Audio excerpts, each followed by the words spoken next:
Welcome back to the Geary Theory. I'm your host, Lauren Geary, and today I'm talking to Michelle Spencer. Now, Michelle came up in my interview with Dr. Thorpe. Dr. Thorpe wrote this book called Sacrifice. It's a really good book. And in so Dr. Thorpe, if you didn't listen to that interview, you need to go back and listen to it. But for those that missed it, he is an OBGYN that whistleblowed on the COVID shot causing miscarriages, stillbirths, and an increase in fertility issues that we're seeing today. Dr. Thorpe talked about in that podcast where he sees women now in their 20s going through menopause. Why are women in their 20s going through menopause? Could it be the vaccine? Could it be? Because maybe when they did studies on rats, that they found that the rats that received the COVID vaccine, then after receiving it, it targeted their ovaries, and you found that 60% of their eggs were no longer there. So take that. Let's say that happened to women because of the vaccine, is what my theory is. And so it says. So it would explain why we're seeing all these women go through menopause at 20 years old, because they have no eggs left. So their body's like, hey, it's time to go through menopause.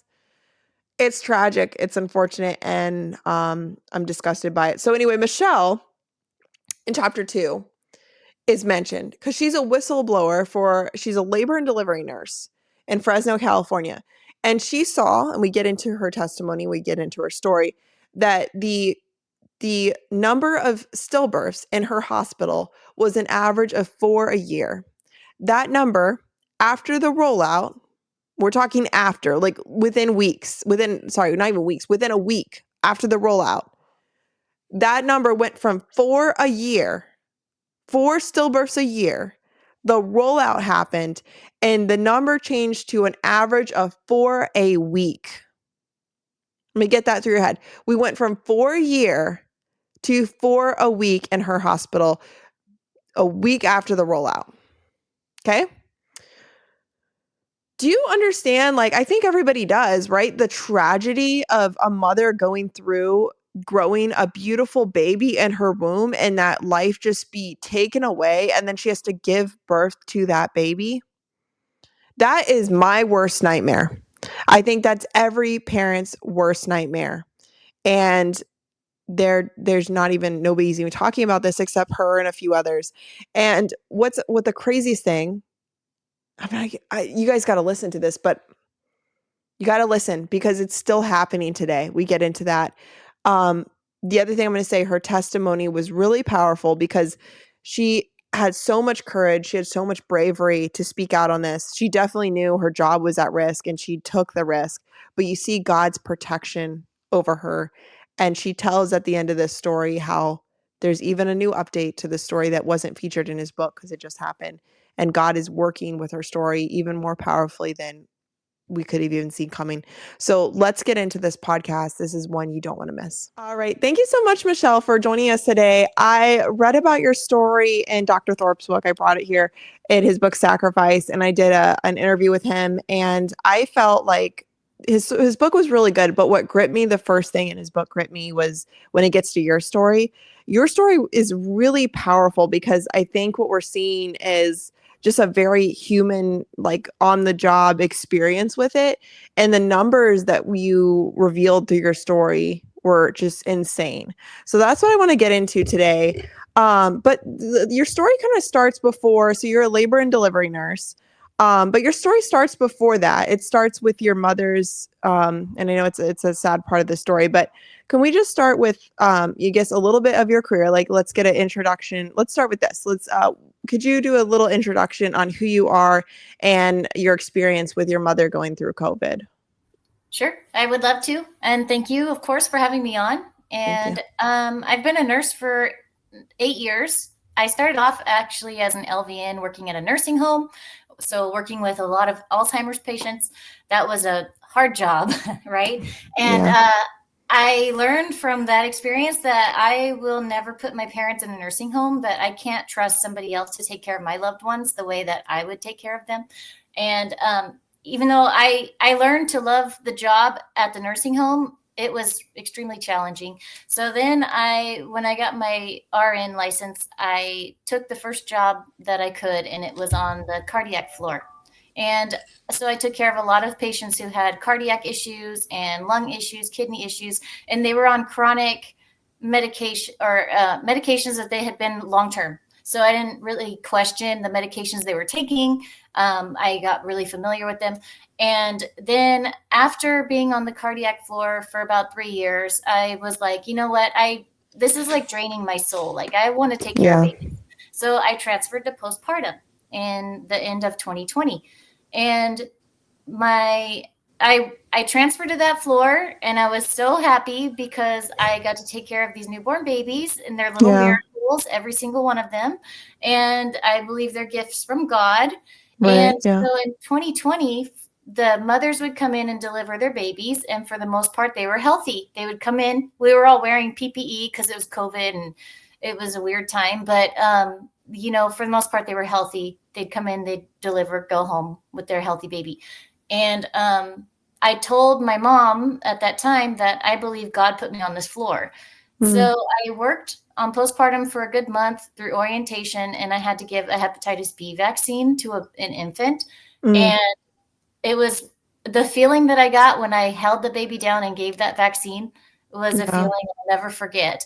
And I didn't know why I felt that way. I just knew that I never want to do that again. What was And the feeling? Like, tell us what the feeling this was. this gut feeling, like literally disgusted with myself. Like when I held the Oh, baby down and I gave the baby the shot for yeah. hepatitis B, I felt like, okay, I never want to do that again. And I didn't really know why. I didn't go down the rabbit hole yet with hepatitis B vaccines. But Yeah. I went home and I told my mom, I can't do this. I need to go back to the cardiac floor. I don't feel right poking these babies. And she said, do not quit. Those babies need you and you're saving Mm. them. And so Yeah. I went down the rabbit hole with the hepatitis B vaccines at that point because I was like, okay, well, if I'm going to stay on this floor, I need to figure out how to get out of doing that. And Yeah. I, Yeah. I found a lot of information about that. And so, like I was saying, on the cardiac floor, you give these medications that these patients have taken for a long time. You don't really question it because you don't get that feeling like you're harming them. And on the postpartum floor, the minute you give a vaccine to an infant, the feeling is completely different. And so that's Mm. what led me to question this particular vaccine. And so Yeah. I turned that into, instead of avoiding giving the vaccine, I learned that the hepatitis B vaccine is to help avoid getting hepatitis from sexual contact, which a lot of Yeah. infants don't do that. And so I A turned lot of it, infants. right, I turned it Isn't that into crazy? right. And so Yeah. I turned that into being able to give informed consent. So I Mm. started telling mothers this. I said, "Hey, your baby's really not at risk, And once I tell them Yeah. how you could potentially get it, they always say, "Okay, well, I don't want that." And it's like, "Of course you don't. Who would?" And so Yeah. I was able to really turn that into an opportunity for providing education. My workplace has Yeah. told I me was gonna that. say, how did they act? Like, how did your I mean, the So hospitals I've been in when I give birth, that would not be I could just tell you the pushback I got from them for even rejecting it, so I can't even imagine now they're having a staff member informing the yes. parents. So how did they act to that? Right. So there's been a lot of things that have happened in the last couple of years, all kind of tied together. So with the hepatitis B vaccine, they've told me on many occasions, they said it's not about your beliefs, Michelle, it's about what's required of you per the institution. And I told Wow. my boss, no, every time a nurse gives the hepatitis B vaccine, they are chemically assaulting that baby because the hepatitis B vaccine has 250 micrograms of aluminum, and the FDA says do not give more than 18 micrograms into an Wow. infant's body. And I told my boss that, and she said, again, it's like she didn't even hear a word I said. Yeah. She said, Just I know you have your beliefs, but you need to do what's required of you per the like, those institute. are facts. Those aren't even That's beliefs. what I That's called a said. fact. Let's go back to grade school. Oh my gosh. How Exactly. many parents that you so it sounds like you kind of every parent that, you were gonna be having to deal with this shot issue, you told pretty much all of them. What Yes. percentage would you estimate after you inform them of just that little it says it's not like you gave them like a book on it, you just probably gave like a little spiel of this is what it is. What Right. percentage would you estimate then rejected it that had planned on getting it? 99%. Wow. Yeah. That's insane. So Pretty these are much. parents that just kind of, because with my first kid, I just, I was against the COVID shot, but that wasn't even around until a couple months later. But I was like, I was still like, the regular ones are fine. But Mhm. you know, I wish you had been in my hospital room because, Thank and you. so it's like they just disregard, oh, it's fine, and then they give you so much if you heaven forbid like reject it. I was literally with my last child. They were in my I rejected vitamin K, and this pediatrician nurse or nurse, which is it? She was my daughter's pediatrician that I literally just walked in the room after she was born. She's in my face harassing me about the vitamin K shot. I'm like, she just came out of my stomach and they needed Right. to whisk her off to like, get her color a little faster. And she's in my face trying to pressure me to get the vitamin K shot. And I'm Yeah. just That's like, harassment. yeah, that's what I should have probably told her. Stop harassing me. Right. And so some really good news about that is so many parents have been refusing the vitamin K shots. Mm, I know several of them personally, and all of their babies are thriving. None of them yeah. developed any little brain bleeds, like they say, that they're like, Yeah. oh, it's going to happen if you don't get it. It's Yeah. just not realistic. And I so mean, many children have been parents, born for the dawn of time without this. Why all I of a know sudden is it like a life-threatening thing? I mean, God probably made us the right way. I mean, if we exactly. really He were, I did. mean, it doesn't make sense. So, And we went through millions of processes to get here. It's not like you're going to get here after all that and then him say, "Oh, oops." It's not forgot that realistic. thing. Oh my Right. gosh. So the vitamin K and the Hep B shot together, the parents in this particular hospital have been refusing or declining so much that they had to have a staff meeting and said, "Hey, the numbers of refusals are higher than they've ever been, and you They all nurses start need." pointing to you. Yes, the nurses, they said the nurses need to be careful not to give biased information because Mm. they're worried about their numbers being of refusals being so high. And I'm like, this is the best news I've heard all year. But I Now, can was there tell any you, other nurses that other than you that were doing that, or were they kind of pinpointing you at that point? there are other nurses who I've been telling them the information, and now a They're lot of doing them it. are uncomfortable giving these shots, and they also Wow. try to put it off onto the next nurse. And so they're on the same page, but they're still scared. And I've Yeah. asked a lot of nurses to um, speak out with me on the hepatitis B vaccine and the COVID vaccine, which we can get to that in a minute. Yeah. And they all say the same thing. They all say, I appreciate what you're doing. I agree with you, but I can't lose my job. So they're not willing to Mm. speak with me because uh, they're scared of being fired. To Yeah. me, I work for God. I don't work for Yeah. for the hospital. I really do love my job. I love being a postpartum nurse. I love taking care of babies. But Yeah. and I realize every time I go out on these shows, I put my career at risk on the line. They could fire me, but it doesn't matter. They haven't fired me yet. And even if they fire me, I'm still going to be okay. And I want every Yeah. nurse to understand that no matter what, as long as you're doing the right thing, he will provide. Yeah, I love that. It's, and that's where there's so much fear with even I do a lot of different controversial things. And I'm like, I just know that God has this. And at the end of the Right. day, hopefully I won't starve. So, I mean, Right. we'll You be okay. But will. that's really powerful that you're kind of I mean, it's like you're inspiring people, but then the hospital comes in and strikes so much fear that you're kind of like there's only it's this natural thing that I've noticed is kind of born within us. Like I think there's people that are called to inspire others, and then Mhm. there's people that they just can't get past that hurdle of fear, and Right. they rely on others to inspire them, but sometimes the fear is overcoming. Right. So after that, so now you're gone the now let's really quick. So when you talked about hepatitis B, what was your feeling when you got that job and you started to have that experience with the hepatitis B vaccine?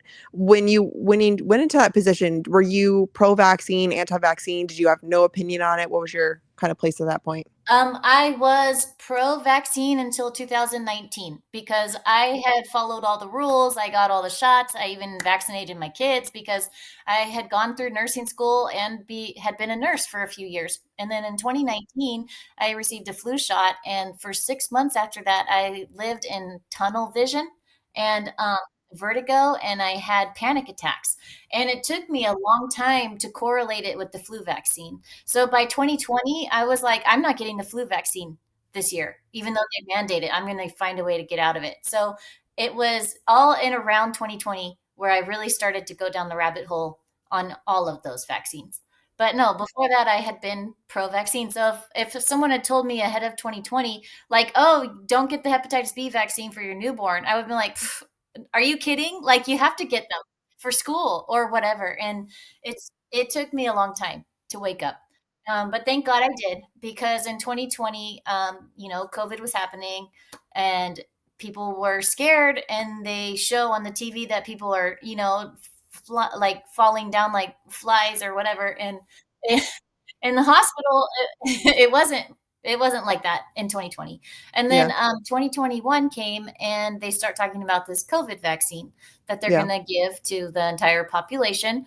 And I just knew this is not a good idea, especially on pregnant women. It's going to cause a lot of destruction, and can't be good for their bodies or their babies. And prior to 2021, we would have 4 babies born dead, so stillborns per year on average for the last, I don't know, 40, 50 years. There were an average of 4 per year.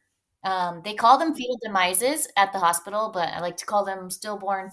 And then in 2021, the shots rolled out, the COVID shots, around March, April 2021. And all of a sudden, I was coming to work and I would see that there's a dead baby on the labor and delivery side on the board for the patients in labor, and the ones to anticipate that are coming to me. I would see every time I would go to work, there would be at least one since March of 2021. And then, Wow. So I'm every like, day you would come into work, yes, you would be having to help a mother deliver a dead baby. Is that yes, right? or I would at least know that there's one on the labor and delivery side. Okay, so you And wouldn't be necessarily, but it would be in the hospital. The hospital would be correct. dealing with it. Yes, and sometimes they Those would poor come to mothers. me, Yeah. but I could at least see just from observing how many were at the hospital. And then, so I started asking, I'm like, why are these babies dying? How come it's every time I come to work, there's a dead baby? And the nurses around me would say, oh, it's pesticides or global warming. Global warming. It's gotten really hot out there. Oh my gosh. Right. It And Mark, cannot be serious. right? Has Or nothing to do with that women. we're injecting the nation with some fluid. Right, It's just exactly. like, I'm like, it's so obvious, but I was asking them in a way because I knew if I made it super obvious, they were going to deny it. In fact, they did. So they tried to say, women aren't as healthy these days, and nobody else wanted to say, oh, it's definitely this vaccine. But when they would come to me, I could see that they had recently been vaccinated. So it appeared that a lot of the moms went into their OB appointment, which towards the end of your pregnancy, you start going more and more. Um, so they would be full term, they'd go to their appointment and then be sent to the hospital because something was wrong. And so when they got to the hospital, they'd see that the baby had passed away already. And so it appeared that they had received a COVID vaccine like a week before. And then a couple days later, their baby passed away. And so the craziest part are so the craziest part is we started seeing like 4 per week just from my observation alone. I'm sure yeah, there were more. We're in yeah, 2025 now, almost 2026, and there are yeah. still 4 being born dead per week. It And those, hasn't stopped. it has not stopped. And I think Oh my that's really gosh. important. I think people need to really know that. So Um, so let's go over the numbers. So you on average the hospital was seeing 4 stillbirths or dead babies and having to be delivered a year. It started out with the average was 4 per year. And yes. after the rollout within it sounds like within a week, Yep. that number changed from 4 per year to 4 on average a week, and it Yes. hasn't stopped to this Yes. day. That's correct. Now, It's what devastating. did you have any experience with a mother making the connection to this could have been from the vaccine? Personally, I have not. Um, Mm, they're they're in the, especially at that time, it's like they're in a trance. Everybody was like, "Get your vaccine." They all thought it was good. And even if they had asked their doctors, the doctors are very pro-vaccine, so they denied it. So no, in my experience, a lot of mothers still don't think it's the COVID vaccine. A lot of them don't realize that this is not an isolated event. A lot of them are told, "Oh, something went wrong, and you lost your baby," and they don't realize that there's like four other moms on the floor that also lost a baby. So no, they're still not. I feel like they're still not correlating it. Um, so I began. I was really verbal about it, and then in September of 2022, well, actually, my mom was murdered November 2021, and So tell us about that. She was murdered by the COVID vaccine, is how you no, by describe it. the hospital protocols. So Okay, she gotcha. she was sick. I took her to the hospital. I told her, make sure you tell them you need just oxygen and fluids. Don't let them give you remdesivir. And I didn't know why completely not to take remdesivir. I just knew that she didn't take medications and that she didn't need it. She just needs oxygen and support. And they gave her remdesivir, which is a toxic medication that shuts down your organs after a couple days. It's highly toxic, and so they started giving it to her. And the first dose they gave her was at 2 in the morning, and it's likely that she was either sleeping or just sick and confused. And everybody had their mask on, and the machines are on, so she probably didn't hear them or even know what they were hanging. And so they gave her the first dose at 2 a.m., and then they kept giving her a dose each day. So by day 4, my mom declined very quickly. She went from just needing oxygen when I dropped her off to now she's, going on these machines that require um, higher oxygen, higher pressure into her system to help her breathe. When really the medication they gave her was shutting down her kidneys, and fluids were backing up into her lungs. And so it was awful. I fought so hard for my mom. I fought to be there. I kept saying, I'm a nurse. Why can't I come?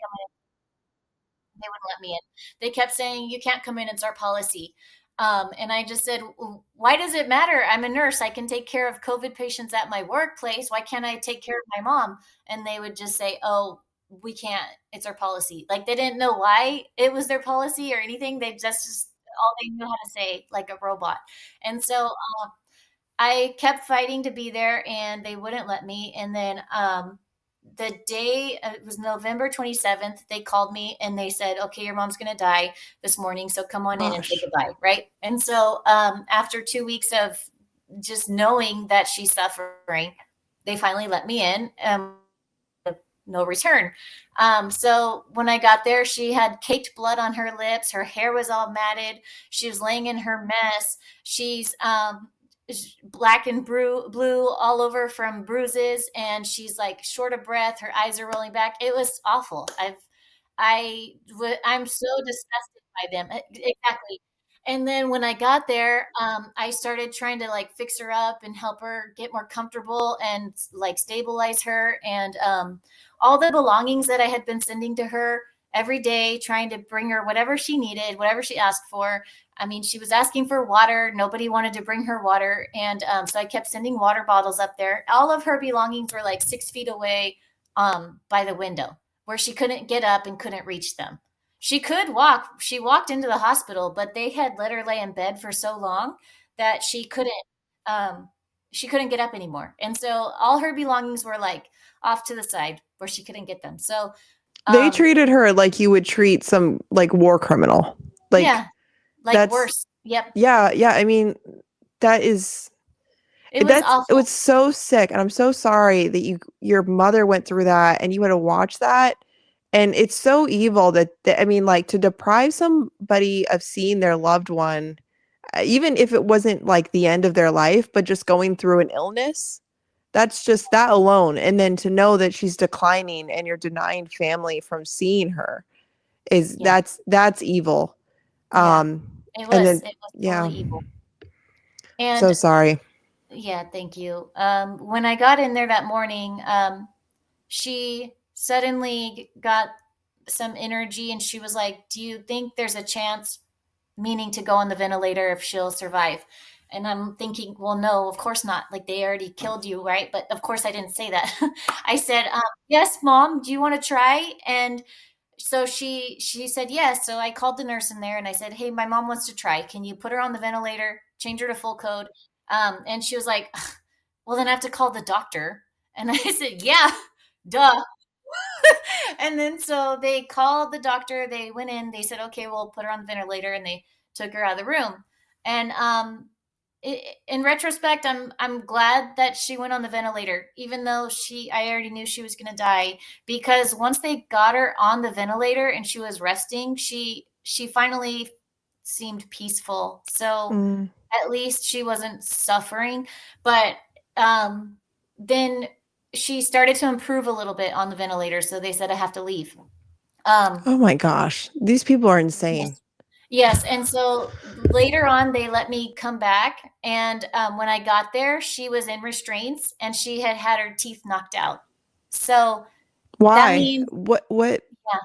So that means they didn't sedate her enough to put the metal tube down her throat, so they tied her down.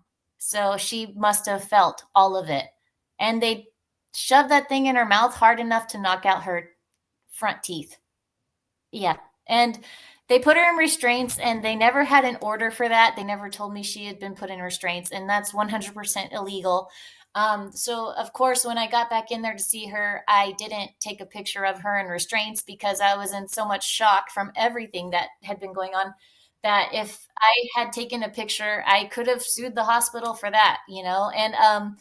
And for a while, I did regret not taking a picture in order to expose them that way. But I realized that it's okay because everything is playing out exactly how God wants it to. So I was so disgusted by the way that they treated my mother that I told my brother after she passed away, I said, they messed with the wrong nurse and I will expose yeah, I will expose this hospital system for the evil that it is. I promise you. It's not right what they did to our mother and they will pay for this. And so I meant every word I said. I had no idea what was going to unfold after that point. This was November 2021. So the babies are still dying at work and now my mom was murdered and in front of my face pretty much. I just felt like it's like the devil's just laughing at me like, "Oh, look, I'm taking another Yeah. jab at you." And so September 2022 I came to work and I got this email that went out to like 200 nurses or I don't know how many, a lot.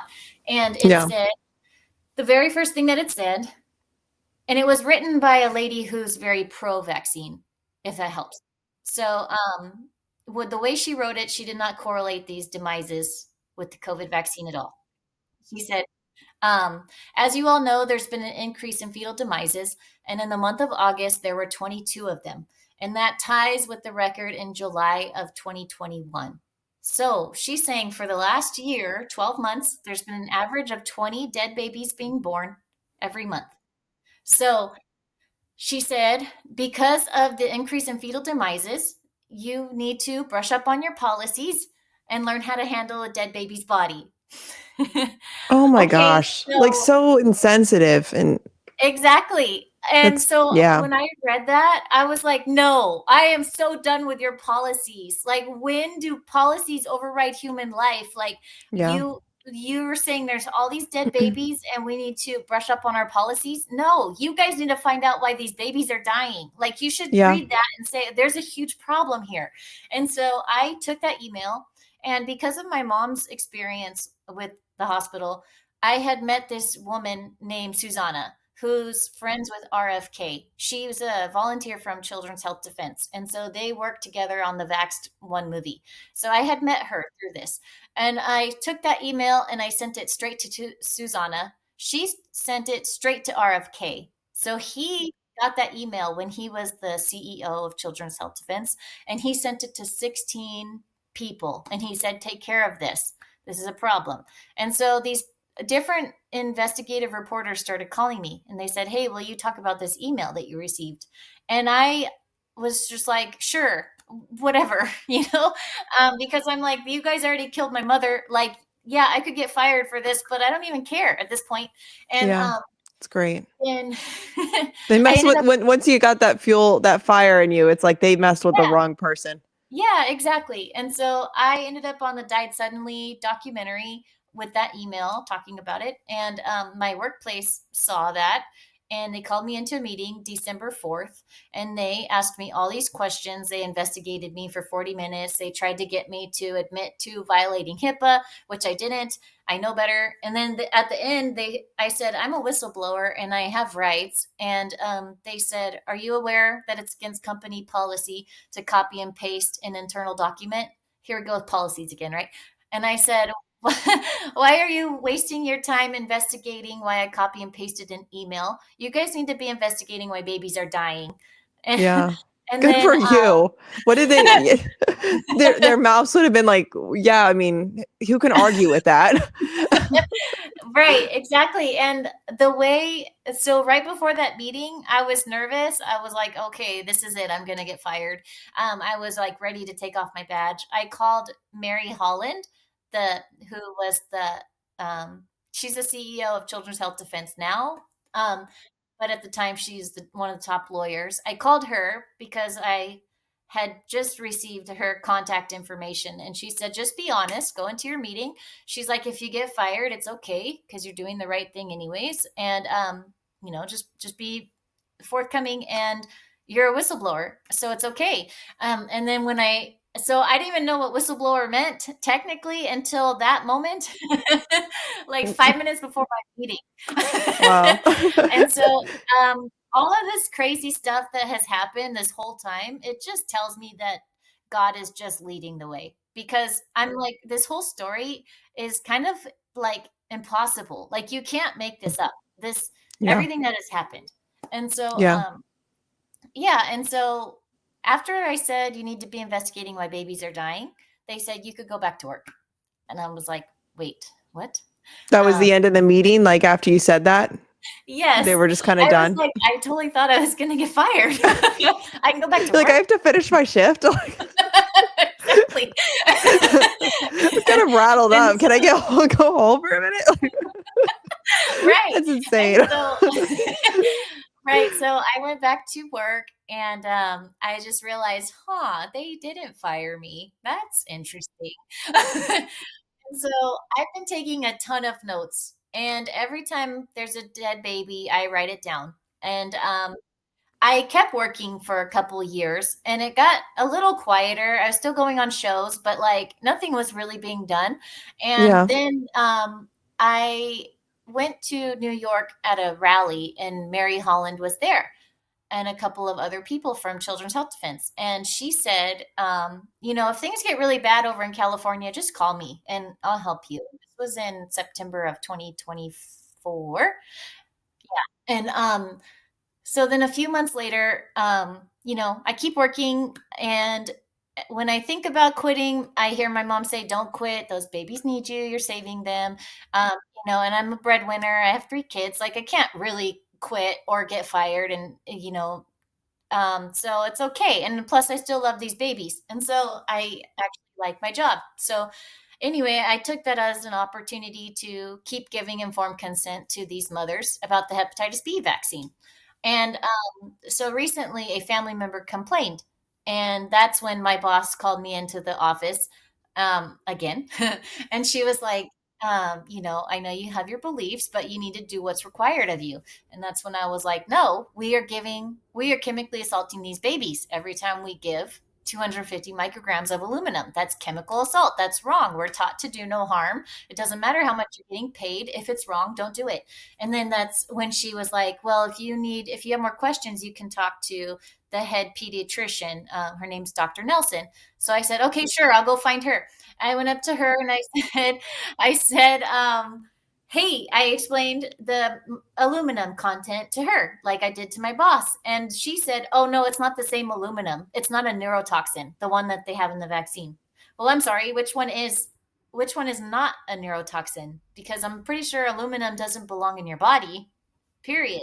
You're not supposed to have aluminum in your Yeah, body. show me the safe aluminum. Where's that? Exactly, exactly. And so she's the Yeah. head pediatrician of running Yeah. the whole UCSF or whatever.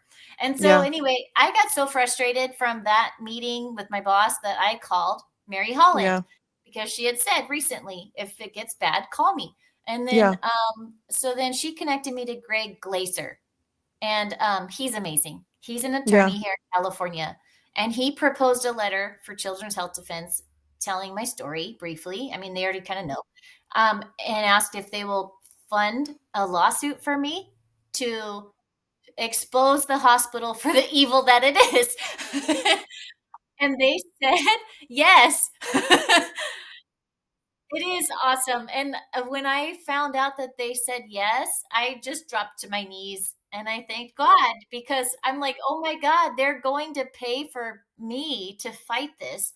Like, who does that? You know, it's got to be so expensive to fight a hospital system. And they're Very going to true. pay for me to do that. And so So that is what particularly is the amazing. lawsuit going to focus on? Because there's so many aspects So here. oh, I meant to get into this earlier. The because of that meeting where they said you can go back to work, Yeah. um, it was 3 weeks later that I Yeah. was supposed to receive a retention bonus. Okay. And all Stupid these fly. nurses, I don't know all why I these have a fly in here. Sorry. Go ahead. awesome, all these nurses were promised a retention bonus if they remained employed from 2021 to 2022. Um, they were going to receive this bonus. As like a And hazard pay, is that kind of what it was yeah, like for? for Yeah. working through COVID, you get this bonus that they've never given before. So by that was supposed to arrive December 22nd, 2022. And when that check came for all the other nurses, they were like, "Oh yeah, we're gonna like go shopping for Christmas and pay our bills or whatever." And I was like, "Oh, that's weird. I didn't get one." And And they then I'm didn't like, say anything. It just right. And so I called HR, the one that had interviewed me or yeah. investigated me, and I said, "Hey, I noticed I didn't get a bonus. That's weird because I'm still employed. Did something happen?" And she said, "Oh, yeah, we decided to keep it from you because you broke the rules when you spoke out." And I said, "Huh, that sounds like retaliation to me." And she said, "No, no, it's not retaliation. It's because your employee status changed or something like that." And I was like, yeah, that sounds like retaliation. Like, it didn't make sense. Yeah. And then I was like, okay, fine, I'll remember that. And then it was like a week later that I said, hey, how much was that bonus? And so can you guess what it was? Or you might read about it. Yeah, so the bonus that I did not receive was for $6,666. Okay, so let's recap this. So because you whistleblowed on the COVID vaccine causing a Mhm, spike in miscarriages, stillbirths, fetal mhm. demise, because you whistleblowed on that, they Yes, held your bonus, and the bonus that they gave to everybody but you was right, right. $6,666. Who? What nurse? I'm sorry. If I drive down the road and I see the license plate with 666, if I buy something at the store at Right, $6, I'm like, that's a weird number. uh-huh, Who opens a check and just goes, uh-huh, "Yay, I get to go shopping." I'd be like, "What is this number?" exactly. They couldn't add a dollar, like they couldn't add, like, what is so I know, I did know. nobody like that should have that for me that would have been the talk of the hospitals. Why did they Right, give us this number? right.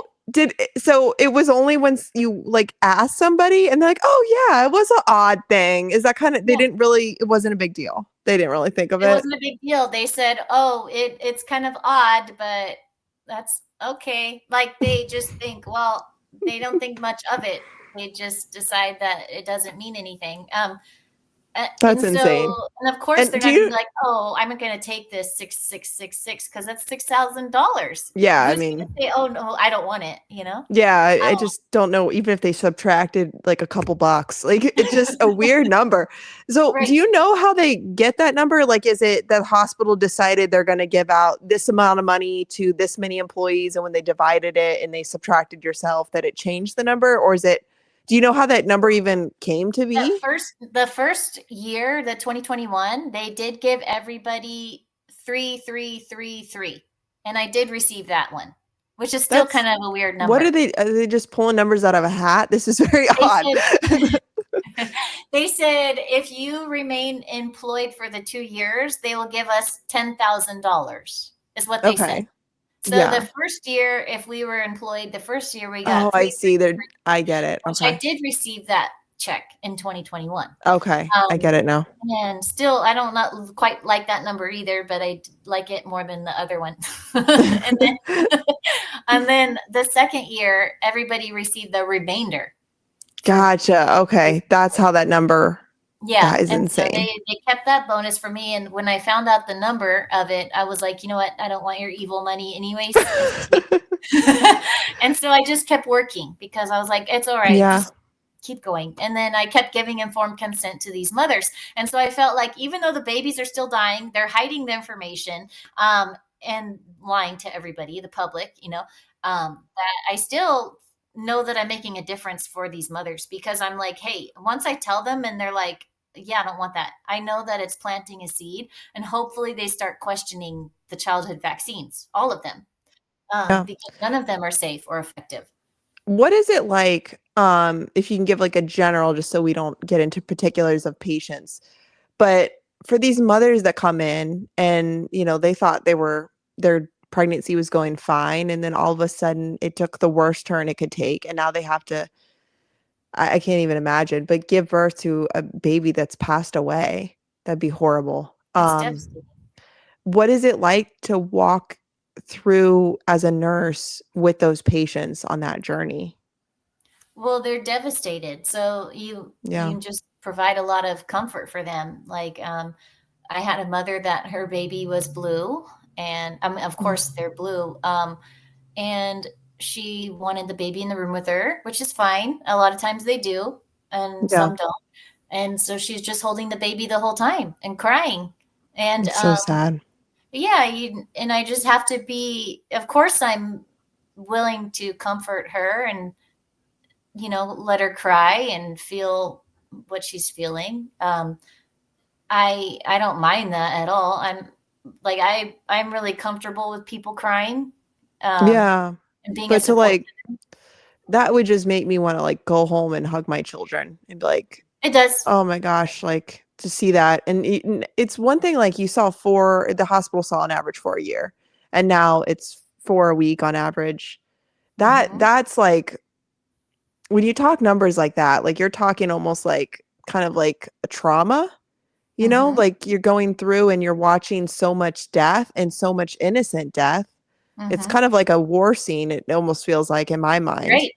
Right. And a Um, lot of these mothers too, they have health issues that they've never had before. So a lot of them are on medications that are critical medications for blood pressure issues, bleeding, blood clots, things like that. That's also new. That was not something that happened before 2021. And then a lot of the babies that do make it to birth, they're having problems too. They have a lot of echocardiograms for having heart conditions. They have like breathing issues and things that it's just not normal. so And these mothers that are, like, experiencing these deaths are still happening, the numbers you're seeing are still present. yes, Are these I mean, not many people are getting boosters these days. So do you think that just it sounds like these are from the rapid amount of shots people received at the beginning of COVID, I and think it's it still is. trickling in? I think it is COVID from 2021 and 2022, and they did receive a lot of them because even if it's been a few years, you still have that spike protein, so it affects your circulation. And then mothers at 28 weeks, the doctors push the Tdap vaccine. So we have so many babies in the NICU all the time that are like right around 28 weeks, 29 weeks, and it's right after the Tdap vaccine is scheduled to give. So I think that's probably there's a high risk of miscarrying after the Tdap vaccine. Dr. Thorpe even talks about that, I think, in that book. And yeah, the Tdap, it's very dangerous during pregnancy. There's such a high risk of miscarrying at that point or going into early labor. And then And then now with they're saying it's flu season, and so they start giving the flu shot right around October, November. So no matter what, when you're pregnant, all they do is they push vaccines. It feels Oh like a yeah. cult. Yeah. It's really annoying. Like luckily Yes. my OBGYN, she just doesn't bother me with it, or I just smile and say yes. But yeah, I mean, I remember my son, and he was my firstborn, and I'm first time mom, COVID was happening, but there wasn't a vaccine yet. And I'm just kind of like, I didn't buy the whole COVID thing. I thought masks were stupid. And the COVID shot was talked about, and I knew I wasn't going to get anything like that. But I was still like for general medicine. And especially as a first time mom, everything's new, Mhm. and now, and especially you're in a pandemic. And it's like, you just go with what the doctor says, because it's like, I'm just trying to figure out, like, I'm not supposed to eat sandwich meat. So that sounds reasonable. But they tell me that this vaccine's fine, so they Mhm. must know what they're talking about, right? Because sandwich meat is so deadly. But And sushi. third pregnancy, I eat sandwich meat now. But Yeah. but it's like that they say stay away from sandwich meat, sushi, all these things you can't do because that's deadly. But yeah, we're gonna inject this in your arm, and we're going to tell you that's safe. And I'm just like, well, they must know what they're talking about. And the more kids Right. I had, the more I was like, this isn't making sense. Like you start Yeah. to not question you start to question doctors once you have a child, because now that child is so innocent, so precious and pure, and they're just wanting to inject it with everything. Your kind of alarm bells are being raised. And you're like, Yeah. wait, what do And you thank what do you God. want to do? Like, they're not around. I know they say a tetanus shot isn't even rusted nails, but why are we injecting them with, like, to prevent from tetanus? Like, I don't think my baby's going to be around tetanus. Right. So, like, and like you said, the hepatitis B. I mean, nobody can even come up with an argument. I've tried to research them to see what the other side is. And they're saying, like, it's the most, that's the worst thing you want to get is hepatitis B. Like, I'm like, I agree. It wouldn't be great to get hepatitis B, but let's talk about how you get it. That Mhm. doesn't even apply. We're just going to ignore it. Um, Right, and then even if, say, if your baby did grow up 20 years old and starts prostituting and gets hepatitis B, or, has sex with someone who has hepatitis B. Okay, the risk of getting hepatitis B in that situation, yeah, sure, that might be a little bit higher. But by the time your infant is a 20-year yeah, old, that hepatitis B vaccine would have been worn off right. already. So Yeah. still doesn't make sense.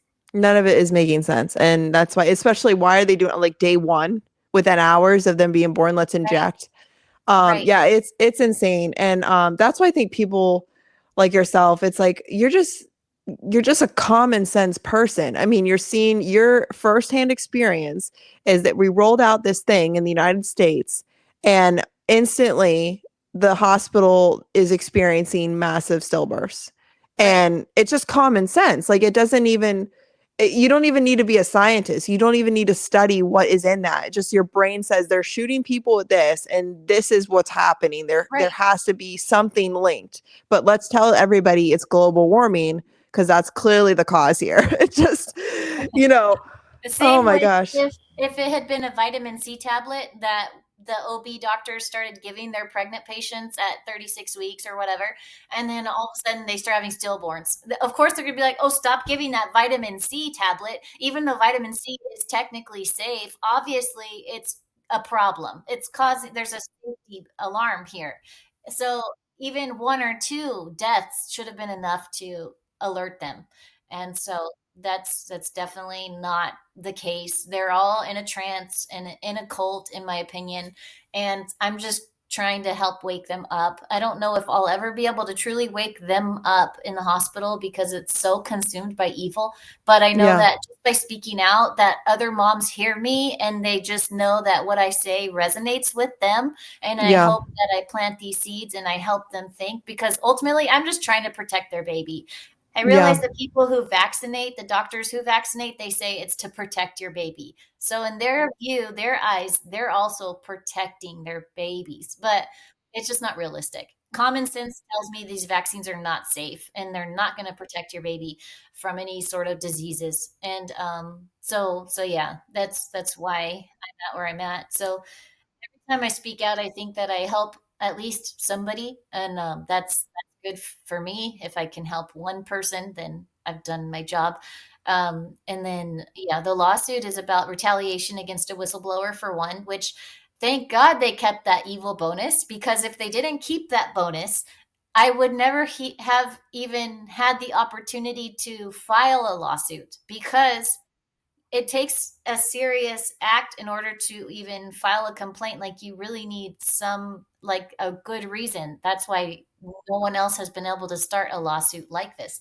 And then also unethical business practices, because I'm a public health nurse myself, and this is a public health issue, and they are hiding data that is a public health issue. So unethical business practices. They should be transparent, especially if they're receiving money to run their business. They need to be transparent about the deaths and what's going on. So, Yeah, I think your lawsuit's going to have a lot of disclosures they're going to have to give up that they didn't want to give up. And mhm. what's that, material witness? Is that the word for it? I can't, but where they have to basically like all their data they have to give up to for the sake of the lawsuit. What would Yeah. be just my last question, Michelle, is for all those that are working in medicine right now, the nurses that are seeing the effects of a vaccine in general on their patients and are afraid to speak out, what would you say to those people? Well, I have an obligation to speak out. And going through nursing school, they tell us if you see something, you have to protect your patients. You have a responsibility to them. So to me, when nurses say, "Oh, I can't do that because I can't lose my job," it's a cop out. You're not doing what you're supposed to be doing. And to me, that's unethical. Um, to me, you should be willing to lose your job if they're doing unfair business practices. If your job is doing that, that's not a good job anyways. Um, so I think I really want to encourage other nurses to speak out, and also see that, okay, I spoke out and I didn't get fired. So they're actually protected. And also, if they do get fired, you can contact my attorney and he'll have your back. There you go. No matter what, You're like, you'll we be got a whole legal system for you. exactly. That's Exactly. awesome. Yeah, and it's what we need because the nurses are on the front lines, and that's what we were told during COVID anyway, that the nurses are on the front lines. Yeah. So you guys are seeing the actual cause and effect. Mhm. And if we can't silence your voice. It's just and when you're seeing a patient, especially the death of a baby, I mean, that's like, I don't know anything. I mean, it's one thing to contract some sort of illness for your life. That's horrendous. But for these mothers to just have pregnancies that result in the death of a baby, it's that would crush me more than I think anything else in this world. And for them, I mean, you as a nurse, you have to say something because that's the biggest evil in this world. I mean, with like women are struggling to get pregnant now in general, and that's probably because of the vaccine too. But I mean, it's like the gift of life, and then they just wipe it out because you had Yeah. this stupid shot. And so thank you for speaking out because there's so many people that I think are pregnant and just they don't even want to, I think, admit within themselves. And I do have sympathy and understanding, but I think once you know the cause, you can start doing those spike protein detoxes and seeing if you can fix it. Because if you don't know Yeah. the cause, what you can't fix it. So Right. thank you for telling these parents too what's going on with the vaccines they're giving their baby. And yeah, anyway, well, thank you so much for your time. I really appreciate it. Thank you. Thank you for Thank having me on. Absolutely. You got to go.